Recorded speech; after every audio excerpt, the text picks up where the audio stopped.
Same old crap over and over again, seems. Semantics, really. So Hothliday made a counter argument again defending Kantian ethics, which are basically human-centered ethics, which is basically a dogma as the theory of truth. The dogma being humans know what they want and are totally cool, and everything else, nah, you don't have to pay attention to it. But there's no absolutes. It's all just relative stuff. It's just that whoever the biggest gang of belief is, they're right. Not right for any principled reason, not right for any logical reason, just right because we say so. Might makes right. That's simple. That's his theory of reality. And I'm just saying, yes, it's a preposterous theory when taken to its possible conclusions. It creates the imbecilic inability to recognize something like a planet of pain versus a planet of comfort and not being able to tell the difference because you haven't declared the proper thing. You haven't recognized what's the real value in the universe. Just as he hasn't realized what the real energy in the universe is either, physically. So anyway, he's just got it wrong. And I think through analogy and metaphor to, well, not even analogy to the possibilities it creates, you can just point out how it's a ludicrous theory of reality. So anyway, the other person, Carla, crazy, insane bastard, just wants to play a semantics game. Okay, so I used the term design mechanism, and I used it casually, loosely, because we never associate design with something that doesn't have a brain or doesn't have even a theory of design. It's like saying there's a design mechanism in your colon because it constructs a poo of a certain shape.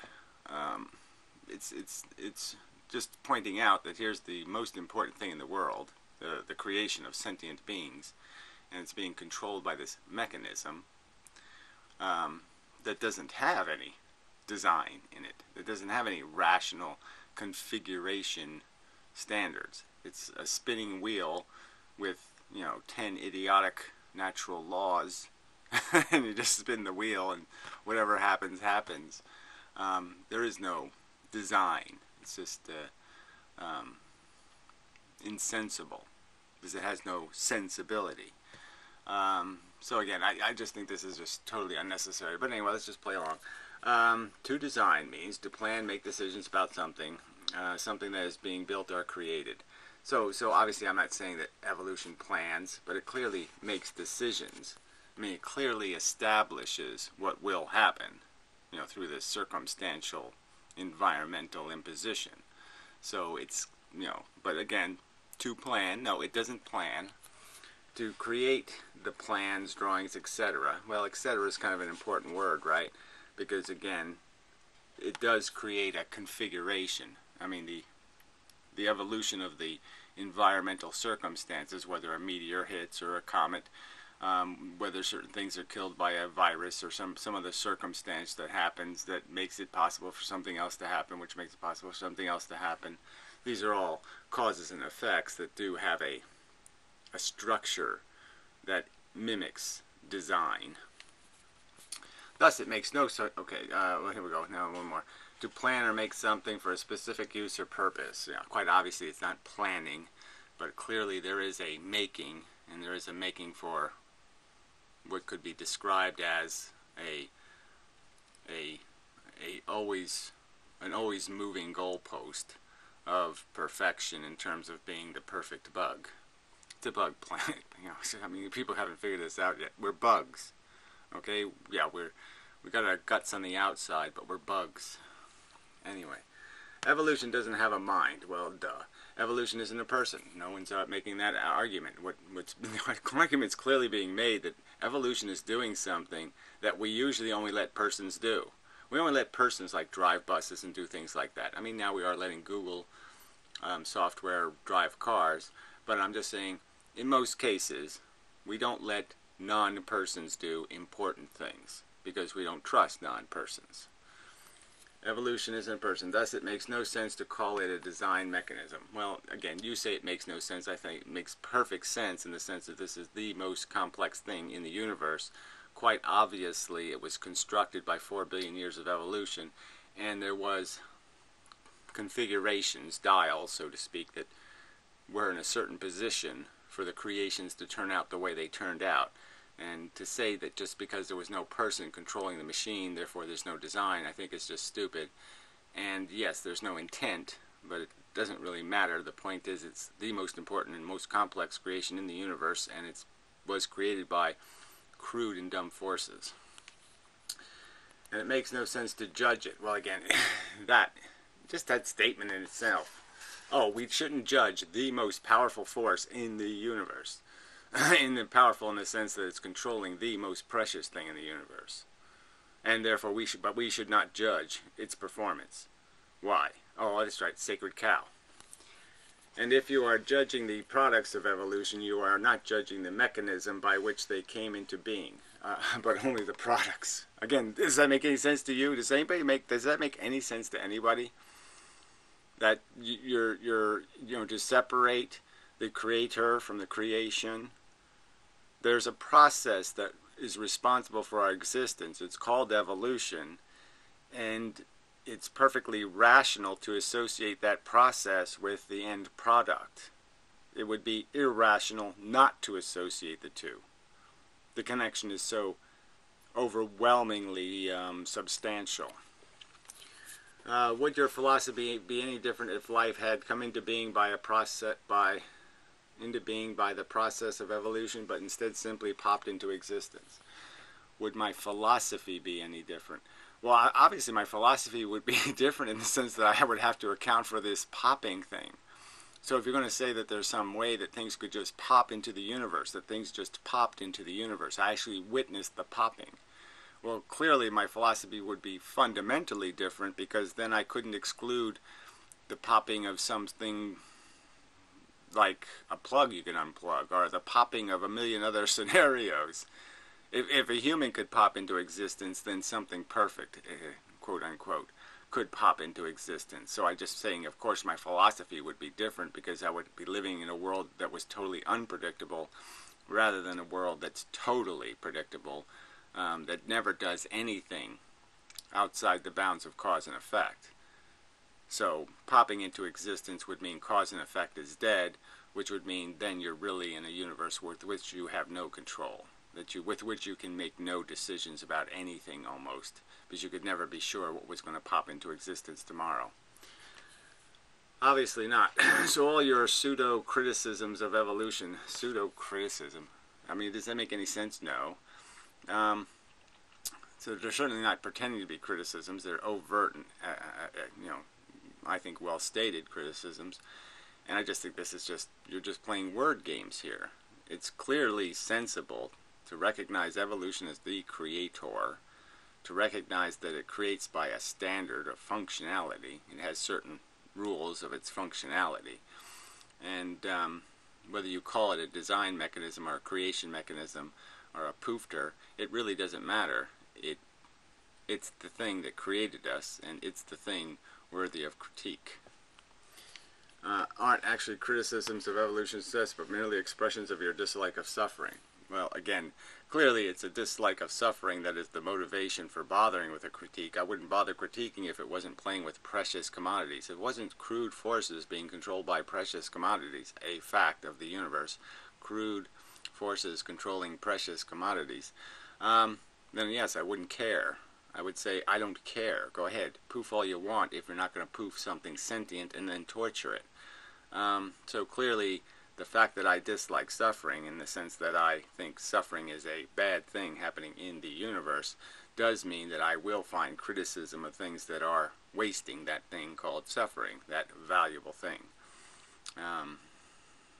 Again, I just, this mocking of a dislike of suffering, which is essentially your whole video.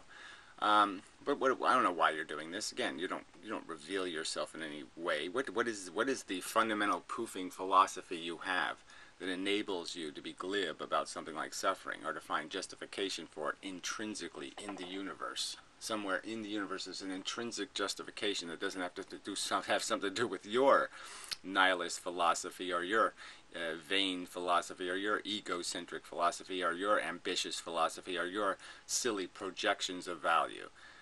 You don't expose your notions of reality in any of this critique of my critique.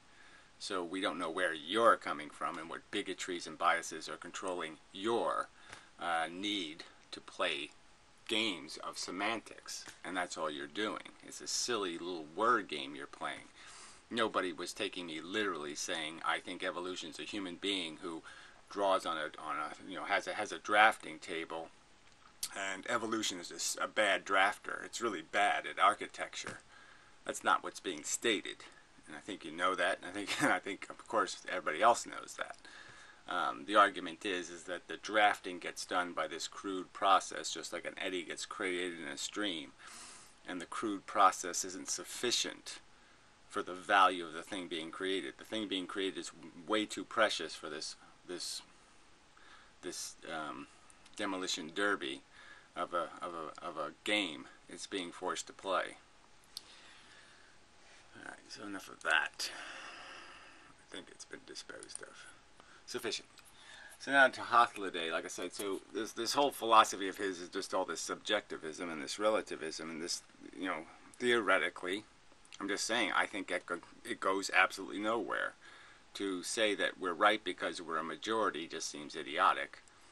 I mean, clearly that's a concession we all have to make. You make a concession to democracy or to voting. You make a concession because we can't agree on what the truth is, not because there isn't a truth. So I'm just saying it certainly is in no way does it make any sense for you to say we don't have any logic or absolutes defending our position. We're just going to defend our position because we all agree to be bigots together. I mean, it's just not a sensible argument. And certainly not a sensible one in this human-centric way. Like I said, he's making a insane, non-evidence-based, dogmatic statement that human judgment means something, even when the human's crazy, and yet animal judgment means nothing. So an animal barking or screaming or yelling, that's an irrelevant sound.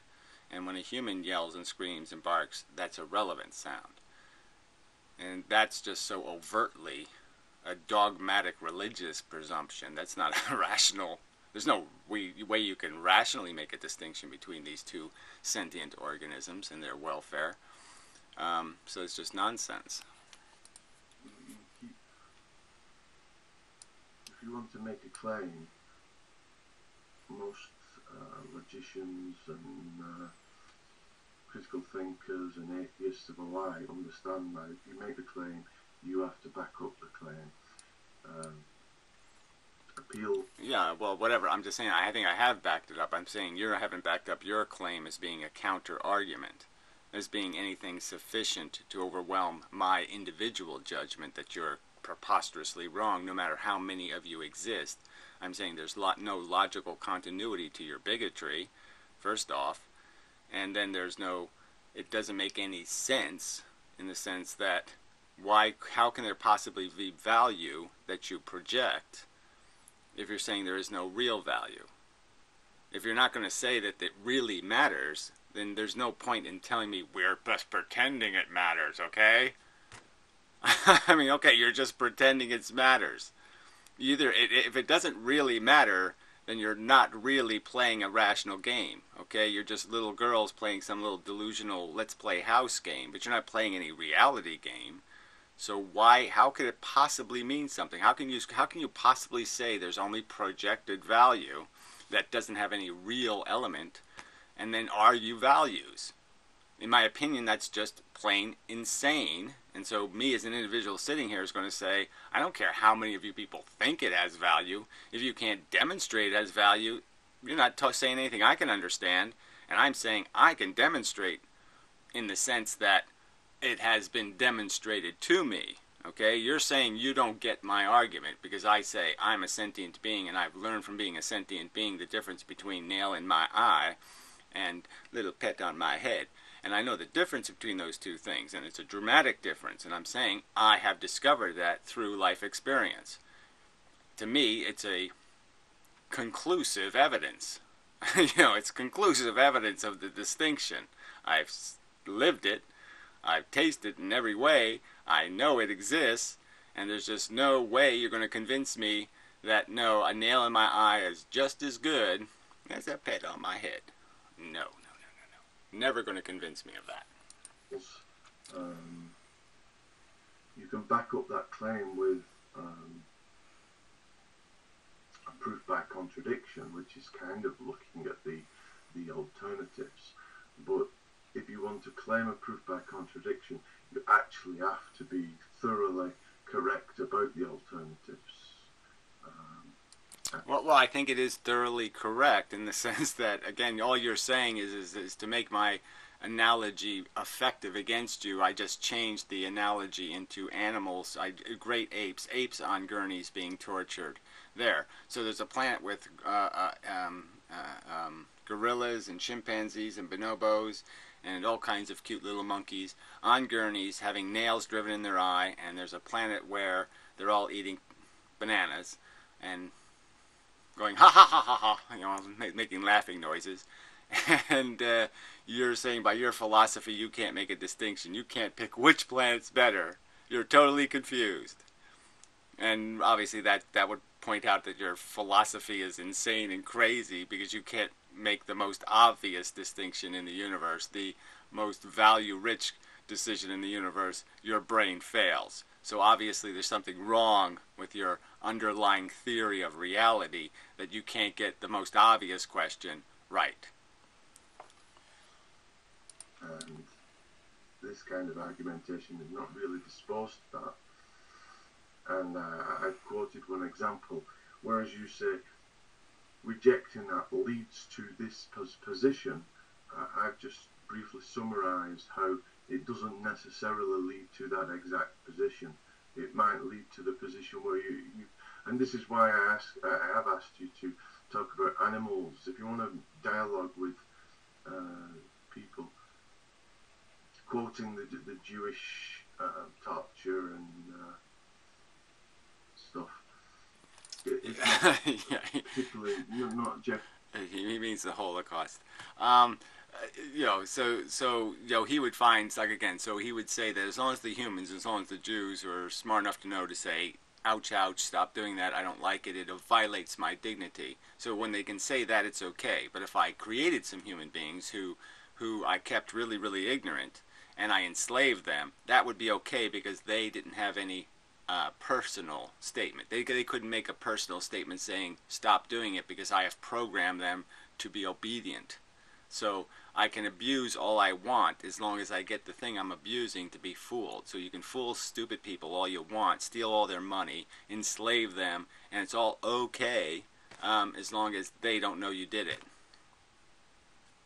Like I said, that's why I would say I find your values despicably vacant and useless and nonsensical, because you don't know what to value. You're just valuing some silly thing where a individual brain can say whatever the hell it wants and therefore it's okay. And a brain could have the manifestation of wanting to enjoy dominating somebody else and dominating other human beings and exploiting them. And as long as, again, it keeps them stupid or ignorant of their exploitation, there somehow is okay. Not to mention that I could probably come up with some scenarios where somebody has a bunch of really deviant, really sick psychology that they're allowed to act out with impunity, free of imputation, on any animal. So they could have a sick desire to torture animals, and you would say that's a perfectly ethical and okay thing. So go ahead. Bullfight's okay. Dogfight's okay. Cockfight's okay. These are all legitimate entertainments for human beings by your value declarations. I find that despicable and disgusting and of no merit logically or sensibly or rationally. It's just bigoted nonsense, and Kant was an asshole. And you may you may by I love this word now, so I'm going to keep using it, right? You may by induction absorb some of that insult. Generally, a good way to argue, because you're strawmanning people. If you said that there was a planet full of animals having nails in their... Okay, so is this a preposterous description of a straw man? I'm creating a straw man because I used humans in an example as a sensible, rational thing to do. But again, and he's just saying it's okay. So if I just change the torture victim to some humanoid, you know, some like maybe a half-breed, right? Maybe we have a half-breed ape human. That would fall in the sorry, you're not dogmatically human enough. You don't have enough human genes. I mean, you know, this whole description is just idiotic, and certainly, like I said, it wouldn't even cover aliens smarter than us, which is the most ludicrous part of the whole fucking thing. Then you wouldn't be strawmanning me, because I'm not strawmanning you. Look, this is quite simple. Okay, you're valuing some expression of personality as if that has value. So you're not even valuing intelligence or sentience. You're valuing the thing that sits in the middle, which is the stupid program psychology of the human animal. It's gluttony and its selfishness and its ambition and its ego. You're saying ego has value. I'm saying no friggin' way, that the thing that's really valuable is the feelings, the sentience, feeling organisms, and intelligence has value as it usually gives you skills to manage the sentience. Again, crude forces in control of precious commodities is the frickin' evil that we're trying to correct for. The natural evil. And yes, only thing that can correct for that is intelligent forces in control of precious commodities. So the only thing that it has any possibility of having value, okay, is the sentience itself and the intelligence to manage it appropriately. And you can't figure out either one of those.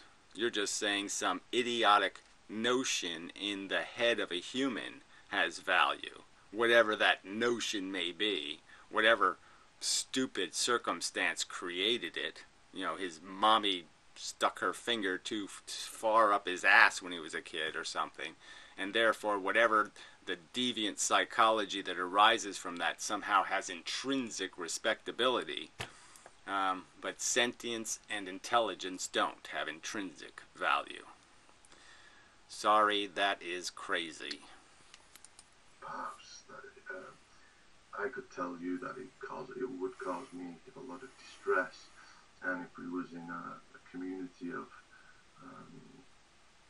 interstellar nations, that I would be advocating not to trade with such aliens. Yeah, but not based on any rational declaration of real value. You're just going to do it because it subjectively, personally bothers you.